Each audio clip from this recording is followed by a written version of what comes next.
आर्थवर्स media में आपका स्वागत है। ये सिर्फ एक यूट्यूब चैनल नहीं, बल्कि कहानियों, डॉक्यूमेंट्री, साइकोलॉजी, टेक्नोलॉजी, समाज, बिजनेस, भविष्य और असली जिंदगी को समझने का एक नया तरीका है।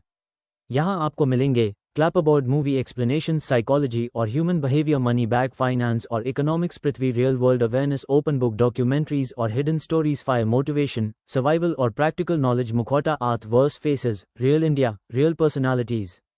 हमारा मकसद सिर्फ एंटरटेनमेंट नहीं, बल्कि ऐसी बिंज वर्थी कंटेंट बनाना है जो आपको दुनिया को एक नए नजरिए से समझने में मदद करे। सब्सक्राइब।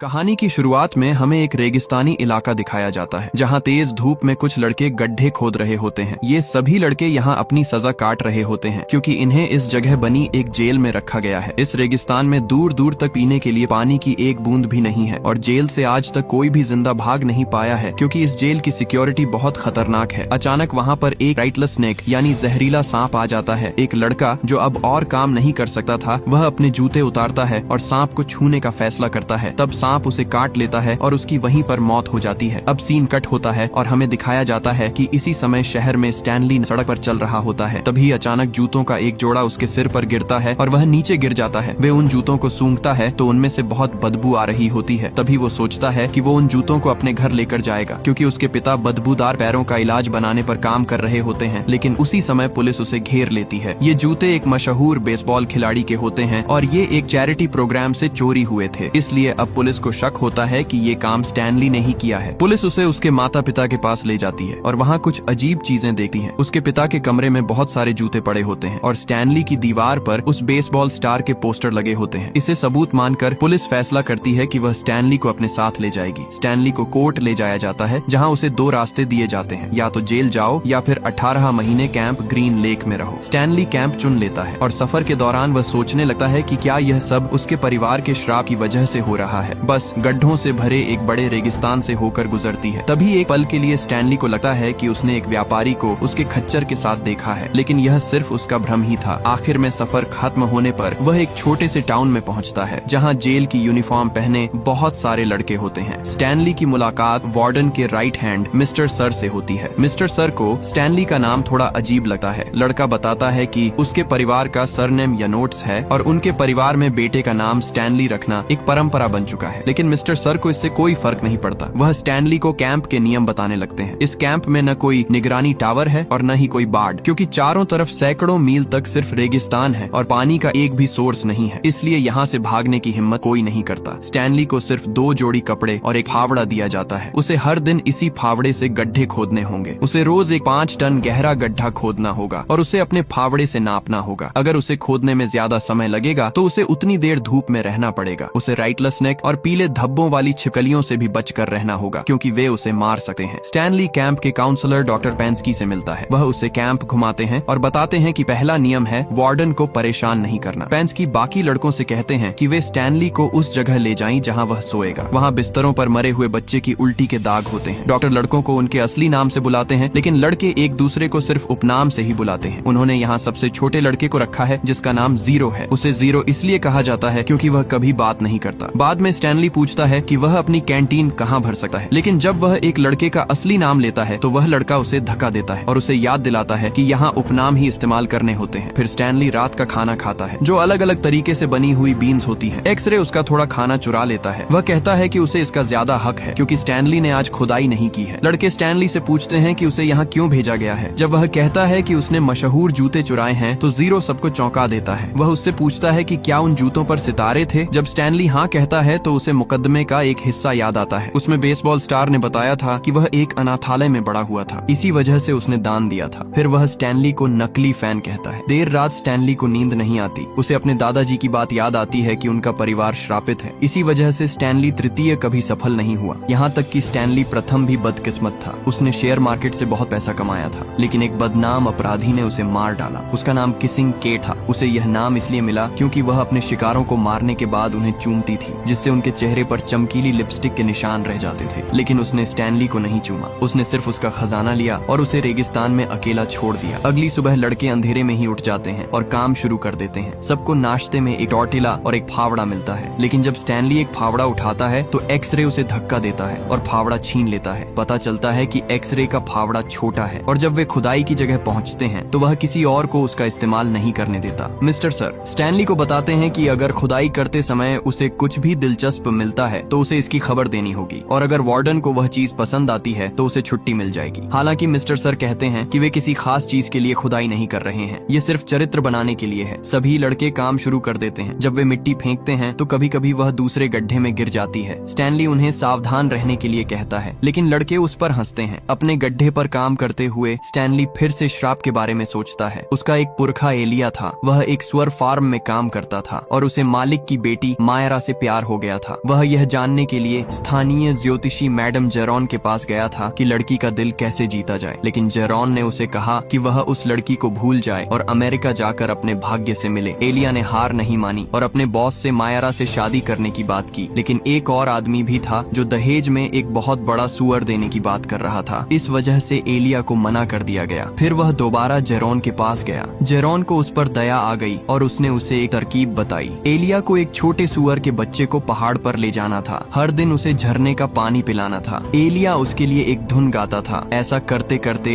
एलिया बड़ा होता गया और सुअर भी बड़ा होता गया। जब वह बहुत बड़ा हो गया तो उसे सबसे अच्छे जानवर की तरह इस्तेमाल किया जा सकता था। सुअर देने के बाद एलिया को वापस आना था और जेरोन को पहाड़ पर लेकर जाना था ताकि वह भी झरने का पानी पी सके। अगर वह ऐसा नहीं करता तो उस पर और उसके पूरे परिवार पर श्राप पड़ जाता। एलिया ने कई दिनों तक यही काम किया जब तक सुअर बहुत बड़ा नहीं हो गया। फिर वह उसे अपने बॉस के पास ले गया, लेकिन दोनों सुअर एक ही आकार के निकले। तब बॉस ने मायरा से कहा कि वह खुद चुन ले कि वह किससे शादी करेगी। मायरा फैसला नहीं कर पाई, इसलिए उसने एक अनुमान लगाने वाला खेल खेलने का फैसला किया, लेकिन एलिया उसके इस बदले हुए रवैये से बहुत नाराज हो गया। इसलिए उसने अमेरिका जाने का फैसला कर लिया, जैसा जेरोन ने पहले कहा था। लेकिन जाने से पहले वह जेरोन को पहाड़ पर ले जाना भूल गया। इस वजह से जेरोन ने उसके पूरे परिवार को श्राप दे दिया। अब कहानी फिर से वर्तमान में आती है। मिस्टर सर अपनी ट्रक से गड्ढों के पास रुकते हैं ताकि लड़के अपनी कैंटीन में पानी भर सकें। वह स्टैनली को चिढ़ाते हैं क्योंकि उसके हाथों में पहली बार छाले पड़ गए हैं। सबसे पहले काम खत्म करने वाला जीरो होता है। वह बहुत तेज खोदता है और बाकी लड़के सोचते हैं कि शायद वह रेत खाता है। जब स्टैनली आखिरकार अपना गड्ढा खत्म करता है तो कोई भी उसकी मदद नहीं करता, इसलिए उसे खुद ही गड्ढे से बाहर निकलना सीखना पड़ता है। जब वह वापस कैंप में आता है तो वह देखता है कि मिस्टर सर उस पर बंदूक ताने खड़े हैं, लेकिन असल में वे एक पीली छिपकली पर निशाना लगा रहे होते हैं। पहली गोली चूक जाती है और छिपकली कूदकर स्टैनली पर हमला करने के लिए बाहर आ जाती है, लेकिन मिस्टर सर फिर से गोली चलाते हैं और छोटी छिपकली मर जाती है। दिन गुजरने लगते हैं और स्टैनली धीरे धीरे कैंप की दिनचर्या का आदी हो जाता है। वह सुबह जल्दी उठता है, बेस्वाद बीन्स खाता है, फिर पूरा दिन गड्ढे खोदता है जिससे उसके हाथों में और छाले पड़ जाते हैं। वहाँ अक्सर खतरनाक जानवर भी आसपास घूमते रहते हैं और कभी कभी शॉवर भी काम नहीं करता। दूसरे लड़के भी उसे परेशान करते रहते हैं और उसका मजाक उड़ाते हैं क्योंकि वह दिल का नरम है। स्टैनली मुसीबत से बचने के लिए चुप रहता है और जब वह अपनी माँ को चिट्ठी लिखता है तो वह झूठ बोलता है। वह कहता है कि वह एक सामान्य समर कैंप में बहुत अच्छा समय बिता रहा है। एक दोपहर स्टैनली को खुदाई करते समय एक जीवाश्म मिलता है। वह उसे लेकर आता है, लेकिन जब डॉक्टर यह बात पेंस्की को बताते हैं तो वार्डन को जीवाश्मों में कोई दिलचस्पी नहीं होती। वह यह भी बताता है कि पहले यहाँ एक झील हुआ करती थी और उसके आसपास की जमीन वार्डन के दादा की थी। इसके बाद एक फ्लैशबैक शुरू होता है जिसमें दिखाया जाता है कि यह शहर पहले बहुत जीवंत और अमीर हुआ करता था। सैम नाम का एक व्यापारी अक्सर अपनी गाड़ी लेकर आता था जिसे उसका खच्चर खींचता था। वह बहुत अच्छे प्याज बेचता था और वह कहता था कि ये प्याज हर बीमारी ठीक कर सकते हैं और खतरनाक छिपकलियों को भी दूर रखते हैं। सैम को शहर की टीचर कैथरीन पसंद थी और वह हमेशा उसके लिए प्याज की एक बोरी लाता था। बदले में कैथरीन उसे आड़ू का एक जार देती थी। शहर के बाकी आदमी भी कैथरीन को पसंद करते थे और सैम को उससे मिलने वाला ध्यान भी अच्छा लगता था। एक बरसात वाले दिन कैथरीन को बच्चों को घर भेजना पड़ा क्योंकि स्कूल की छत से पानी टपक रहा था। तब सैम ने छत ठीक करने की जिम्मेदारी ली। इससे उसे कैथरीन के साथ ज्यादा समय बिताने का मौका मिला, इसलिए सैम ने स्कूल के दूसरे हिस्सों को भी ठीक करना शुरू कर दिया। लेकिन शाम की वयस्क क्लास के कुछ लोग उस पर गलत बातें भी करते रहते थे। वार्डन के दादा वॉकर ने कैथरीन को डेट पर जाने के लिए कहा, लेकिन कैथरीन ने मना कर दिया। इससे वॉकर बहुत गुस्सा हो गया। आखिर में स्कूल शहर की सबसे खूबसूरत इमारत बन गया, लेकिन सैम का खच्चर खो गया, इसीलिए उसने उसकी जगह नाव का इस्तेमाल करना शुरू कर दिया। एक बरसात की दोपहर सैम और कैथरीन ने हिम्मत करके एक दूसरे को चूम लिया, लेकिन उन्हें नहीं पता पता था कि वॉकर उन्हें देख रहा है। वॉकर ने तुरंत यह खबर पूरे शहर में फैला दी। कुछ ही घंटों में शहर के लोग इकट्ठा हो गए और सजा के तौर पर उन्होंने स्कूल को जला दिया। कैथरीन मदद के लिए शेरिफ के पास भागी, लेकिन वह नशे में था और उसने कैथरीन से चुंबन मांगा। कैथरीन ने उसे धक्का देकर दूर कर दिया। शेरिफ ने उसका मजाक उड़ाया और सैम को गाली दी। कैथरीन ने कहा कि अलग जाति के लोगों का रिश्ता गैर कानूनी है और सैम को फांसी दी जाएगी। डर कर कैथरीन सैम को चेतावनी देने भागी, लेकिन तब तक बहुत देर हो चुकी थी। शहर के लोगों ने उसे उसकी नाव पर गोली मार दी। कुछ समय बाद कैथरीन वापस आई और शेरिफ को चूमने से पहले ही उसे गोली मार दी। फिर वह शहर छोड़कर चली गई और किसिंग केट नाम से मशहूर भगोड़ा बन गई। अब कहानी फिर से वर्तमान में आती है। एक्सरे स्टैनली के पास आता है और उससे कहता है कि अगली बार अगर उसे कुछ भी मिले तो वह उसे दे दे। बाद में कैंप में स्टैनली गलती से अपने एक परेशान करने वाले लड़के पर गिर जाता है और दोनों लगभग लड़ने लगते हैं, लेकिन बाकी लड़के उन्हें तुरंत शांत कर देते हैं। अब स्टैनली ने उनका सम्मान जीत लिया होता है। उसे केवमैन का उपनाम दिया जाता है और पानी की लाइन में उसे एक बेहतर जगह भी मिल जाती है। बाद में स्टैनली को अपनी माँ का एक पत्र मिलता है। उसमें लिखा होता है कि उसके पिता का प्रयोग बार बार असफल हो रहा है और मकान मालिक उन्हें जल्द ही घर से निकाल सकता है। जीरो देखता है कि स्टैनली पढ़ सकता है। वह मानता है कि उसने कभी पढ़ना नहीं सीखा, इसलिए वह स्टैनली से उसे सिखाने के लिए कहता है, लेकिन स्टैनली मना कर देता है। वह कहता है कि वह अच्छा टीचर नहीं है और वह बहुत थका हुआ है। दिन के अंत में स्टैनली बहुत थका हुआ होता है, इसलिए अगले खुदाई के समय उसे अपने आराम की जरूरत होती है। खुदाई करते समय स्टैनली को एक छोटी सी चीज मिलती है जिस पर केबी अक्षर लिखे होते हैं। लड़के सोचते हैं कि शायद यह बंदूक की गोली है, लेकिन वह चीज बहुत पतली लगती है। एक्सरे स्टैनली की बात सुने बिना वह चीज अपने पास रख लेता है। जैसे ही पेंस्की उसे देखता है, वह तुरंत बॉस को खबर करता है। बॉस तुरंत वहाँ आ जाता है और लड़के यह देखकर चौंक जाते हैं कि वार्डन एक खूबसूरत महिला है। वह इस खोज से बहुत खुश होती है, इसलिए वह एक्सरे को उस दिन की छुट्टी दे देती है और बाकी लड़कों को एक्सरे के गड्ढे के आसपास पूरे इलाके की खुदाई करने का आदेश देती है। उस दोपहर लड़के ज्यादा मेहनत करते हैं, लेकिन उन्हें कुछ भी नहीं मिलता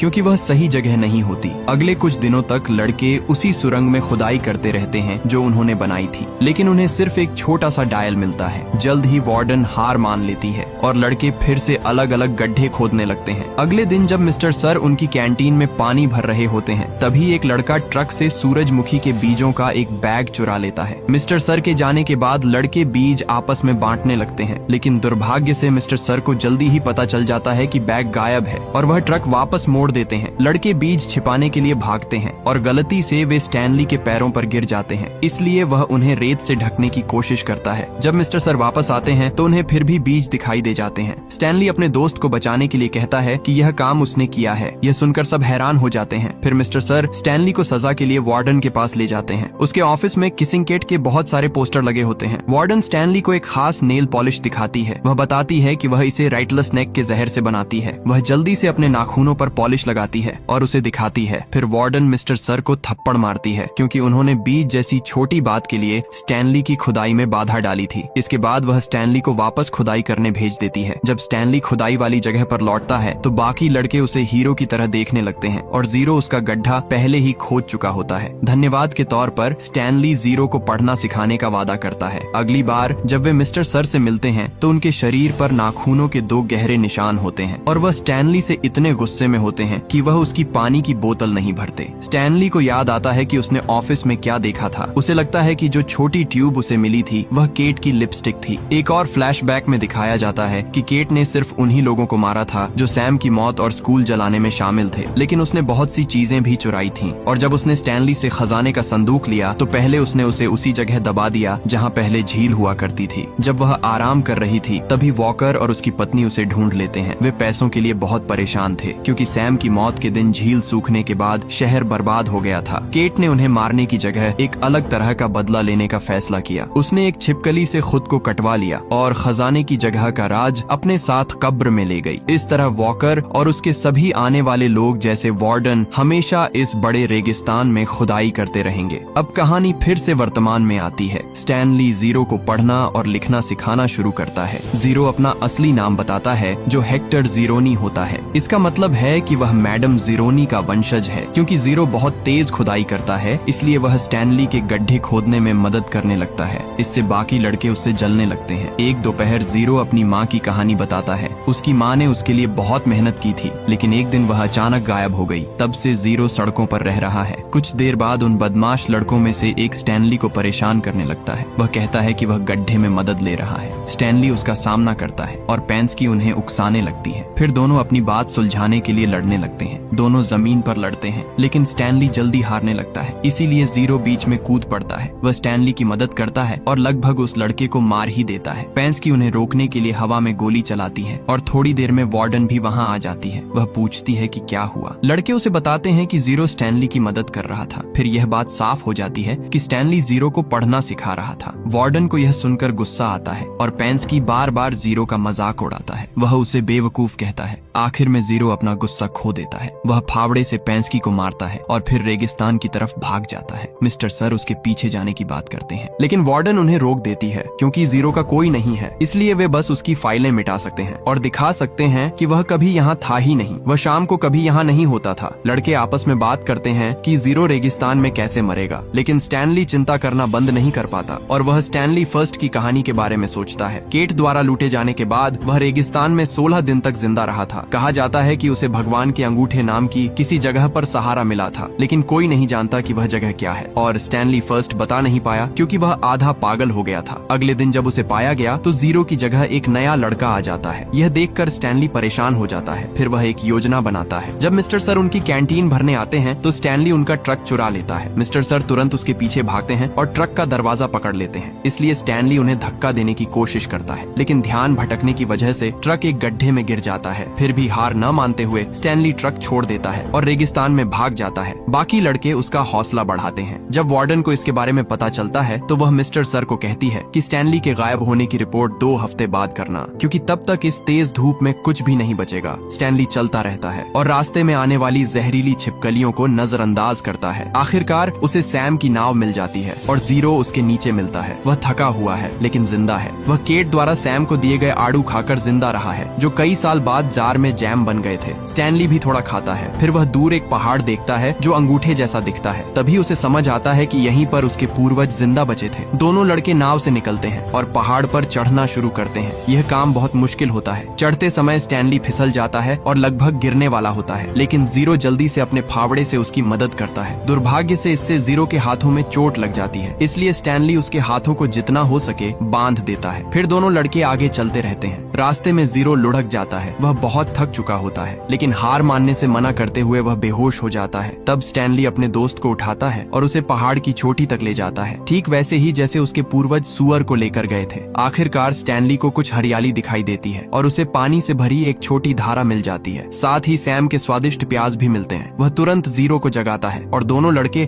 पानी पीते हैं और प्याज खाते हैं ताकि उनकी ताकत वापस आ सके। फिर स्टैनली एक गाना भी गाता है जो उसके परिवार को बहुत पसंद है। ये सुअर वाला गाना है जो कई पीढ़ियों से चलता आ रहा है। अब मैडम जीरो की आत्मा को शांति मिल सकती है क्योंकि परिवार से श्राप हट गया है। स्टैनली, जो तीसरा है, आखिर में अपना आविष्कार पूरा कर लेता है और आड़ू और प्याज को मिलाकर पैरों की बदबू का एक अच्छा इलाज ढूंढ लेता है। इसलिए परिवार अगले दिन जश्न मनाता है। अगली सुबह जीरो एक बड़ा सच बताता है। जूते उसी ने चुराए थे। उसने जूते आश्रय के लिए दान में रखे देखे थे। वह अंदर गया और उन्हें ले गया, यह जाने बिना कि वे बहुत मशहूर हैं। लेकिन पुलिस जल्दी ही उसके पीछे पड़ गई, इसलिए उसने जूते उतार कर पुल से नीचे फेंक दिए। गलती से वे स्टैनली जीरो पर जा गिरे। अगले दिन पैलेस से जूते चुराते हुए स्टैनली पकड़ा गया। स्टैनली को गुस्सा नहीं आया, बल्कि उसने इसे किस्मत समझा और खुश था कि ऐसा हुआ। इसी बीच स्टैनली का वकील उसे लेने के लिए शिविर में पहुंचा, क्योंकि यह तय हो गया था कि वह बेगुनाह है। वार्डन ने उसे बाहर निकाल दिया, लेकिन वकील ने वादा किया कि वह ज्यादा मदद लेकर वापस आएगी। स्टैनली और जीरो के ठीक होने पर वे खुदाई वाली जगह पर वापस आए और वह गड्ढा ढूंढ लिया जहां स्टैनली को लिपस्टिक मिली थी। बहुत खुदाई के बाद उन्हें आखिर में वह मशहूर संदूक मिल गया। उसी समय वार्डन और मिस्टर सर उन्हें ढूंढ लेते हैं, लेकिन तभी बहुत सारी छिपकलियां बाहर आ जाती हैं और दोनों लड़कों को और संदूक को बचाने के लिए उनके ऊपर फैल जाती हैं। वार्डन ने छिपकलियों के उन्हें मारने का इंतजार करने का फैसला किया और वह एक कहानी सुनाती है कि कैसे उसके दादाजी उसे क्रिसमस की सुबह भी खुदाई करवाते थे। क्रिसमस की सुबह आ जाती है और छिपकलियां अभी तक हिली भी नहीं है और न ही बच्चों को काटा है। अचानक वकील कुछ पुलिस वालों के साथ आ जाता है, जिससे उनकी बात बीच में रुक जाती है। वार्डन एक झूठी कहानी बनाती है कि लड़के ने उसके ऑफिस से संदूक चुरा लिया और भाग गया, लेकिन जीरो उस पर लिखे स्टैनली के नाम की तरफ इशारा करके उनकी बेगुनाही साबित कर देता है। इसके बाद वे शहर लौटते हैं और वकील संदूक को अपनी कार में रख देती है और फिर उनके जाने की बात कहती है, लेकिन स्टैनली जीरो के बिना जाने से मना कर देता है, इसलिए वकील उसकी फाइल मांगती है। जब उन्हें पता चलता है कि फाइल गायब है तो पुलिस वाला जांच की इजाजत लेने के लिए फोन करता है और पता चलता है कि मिस्टर सर एक भागा हुआ अपराधी है और पेंडांस्की असली डॉक्टर नहीं है, इसलिए दोनों आदमी और वार्डन गिरफ्तार हो जाते हैं। उसी समय कई सालों में पहली बार बिजली कड़कती है और लड़के कुछ दिनों बाद जश्न मनाने के लिए बाहर आते हैं। स्टैनली और जीरो परिवार के साथ संदूक खोलते हैं और बहुत सारा खजाना पाते हैं, जिसमें शेयर भी होते हैं। स्टैनली खजाना जीरो के साथ बांटना चाहता है और परिवार मान जाता है, इसलिए जीरो सबसे पहले पैसों से निजी जासूसों को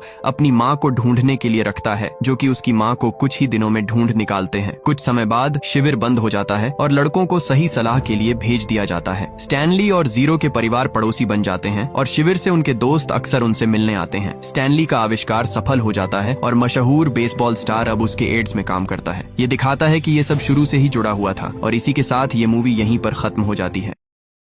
वीडियो देखने के लिए धन्यवाद दिल।